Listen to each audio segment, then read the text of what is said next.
Welcome to నాగటాక్స్. YS Jaganmohan Reddy గారు అయితే తన ఓటమి గల కారణం ఈవీఎంలను మోసం చేశారు, చంద్రబాబు గారు ఈవీఎంలను మేనేజ్ చేసి గెలిచాడంటూ ప్రచారం చేస్తున్నారు. అదేవిధంగా సోషల్ మీడియాలో కార్యకర్తలు, వైసీపీ కార్యకర్తలు అయితే ఈ విషయాన్ని అయితే షేర్ చేస్తున్నారు.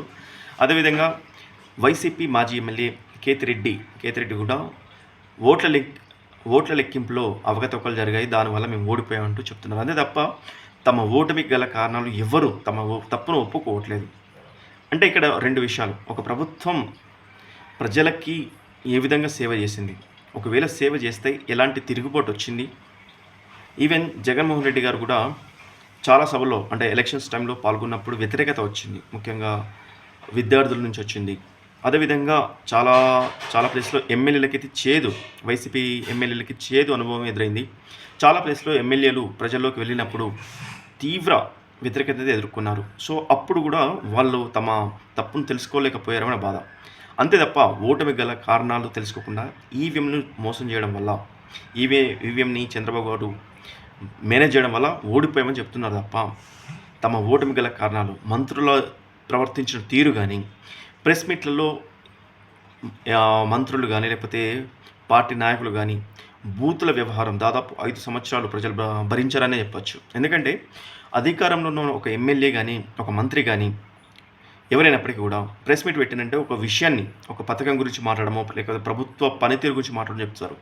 కానీ దాదాపు 5 సంవత్సరాలు మంత్రులు, ముఖ్యంగా కొడాలి నాని కానీ లేకపోతే రోజా కానీ ఇంకా పేర్ని నాని కానీ ఇలాంటి వాళ్ళు చాలామంది లిస్టు. సో వీళ్ళు మాట్లాడిన తీరు కంప్లీట్గా బూతులతోటే దాదాపు 5 సంవత్సరాలు గడిపారు. ఈవెన్ సభల్లో కూడా సాక్షాత్తు జగన్మోహన్ రెడ్డి గారే తను చేసిన పనుల కన్నా పవన్ కళ్యాణ్ పెళ్ళిళ్ళ గురించి ఎక్కువ మాట్లాడని చెప్పచ్చు. పవన్ కళ్యాణ్ని ప్రత్యేకంగా విమర్శించడంలో తను ముందు స్టెప్ తీసుకున్నారు.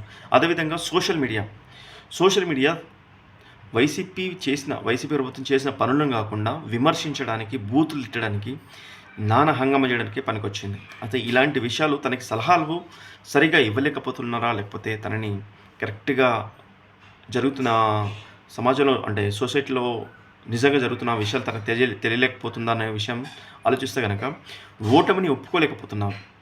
అంటే తమకు 40% షేర్ వచ్చింది, ఓట్ షేర్ వచ్చింది, అయినా కూడా మేము ఓడిపోయామని తెలియజేస్తున్నారు. ఒకవైపు పార్టీ శ్రేణుల్ని బలపరుస్తున్నారు, మనం ఓడిపోలేదు, దాదాపు 40% ఓట్ షేర్ ఉంది అంటున్నారు. రెండో విషయం వచ్చేసి ఈవీఎంలు మేనేజ్ చేయడం వల్ల చంద్రబాబు గారు గెలిచారు అని అంటున్నారు. ఈవీఎంలు కనుక మేనేజ్ చేస్తుంటే 2019లో దాదాపు 151 సీట్లు గెలుచుకున్న వైసీపీ ప్రభుత్వం అప్పుడు కూడా మరి ఈవీఎంతోటే గెలిచారా అనే క్వశ్చన్ మార్క్ అయితే మళ్ళీ సోషల్ మీడియాలో రేజ్ అవుతుంది. అంటే ఓటమిని ఒప్పుకోకుండా, తప్పు ఒప్పులను తెలుసుకోకుండా నిందలు వేస్తూ ప్రజల్లోకి రావడం వల్ల పెద్ద ఉపయోగం ఉండిపోవచ్చు నా అభిప్రాయం. ఎందుకంటే ఒక తప్పు జరిగినప్పుడు ఎక్కడ తప్పు జరిగింది, మంత్రుల పనితీరు సరిగ్గానే ఉందా, రోజా కానీ అంబటి రాంబాబు కానీ పేర్ని కానీ కొడాలి నాని కానీ వీళ్ళ నోటి దూల చాలా దారుణమైన మాటలు మాట్లాడుతూ, అంటే చంద్రబాబు గారిని కానీ పవన్ కళ్యాణ్ కానీ విపరీతమైన మాటలు అంటే వ్యక్తిగత జీవితాలలోకి మరీ దూసుకెళ్ళి వ్యవహరించిన తీరు, అదేవిధంగా అభివృద్ధి కన్నా బూతులతోటే ఎక్కువ గడిపించారు అనే విషయంలో ఏమాత్రం సందేహం లేదు. ఎందుకంటే మీ ప్రెస్ మీట్లో చూసేది ఎక్కువ ప్రజలే కాబట్టి అందులో ఒక భాగం కాబట్టి చెప్తున్నాను. అదేవిధంగా ఇంకో విషయం ఇంకా మాట్లాడుకుంటే సోషల్ మీడియాలో పిచ్చి బూతులతో రెచ్చిపోయి దాదాపు 5 సంవత్సరాలు రెచ్చిపోయారు. వైసీపీ ప్రభుత్వానికి శ్రీరెడ్డి, అదేవిధంగా బోరుగడ్డ అనిల్, అదేవిధంగా మిగతా పార్టీ కార్యకర్తలు, మిగతా నాయకుల్ని విమర్శించాలంటే పచ్చి బూతులతో విరుచుకుపడ్డారని చెప్పొచ్చు. దాదాపు 5 సంవత్సరాలు ఒక నరకమే అనుభవించవచ్చు. మిగతా పార్టీ నాయకులు నరకమే అనుభవించారని చెప్పచ్చు.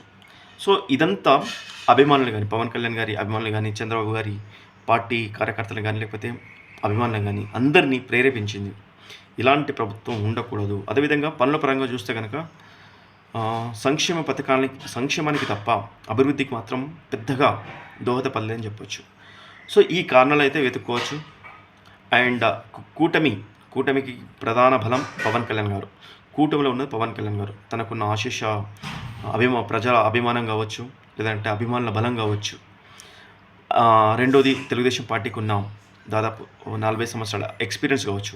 ఇవన్నీ కలగలిసి కూటమికి అయితే మంచి విజయం లభించింది. అయితే ఇప్పుడు ఓటమికి సంబంధించిన విషయం గురించి మాట్లాడితే, తను ఎందుకు ఓడిపోయాడు, ఎక్కడ ఓడిపోయాడని పరిశీలించుకోకుండా ఈవీఎంలు మోసం చేయడం వల్ల, ఈవీఎంల వల్ల చంద్రబాబు గారు ఈవీఎంలు మేనేజ్ చేయడం వల్ల ఓడిపోయాడని చెప్పుకోవడం నిజంగా మళ్ళీ తప్పులో పడుతున్నామని నా అభిప్రాయం.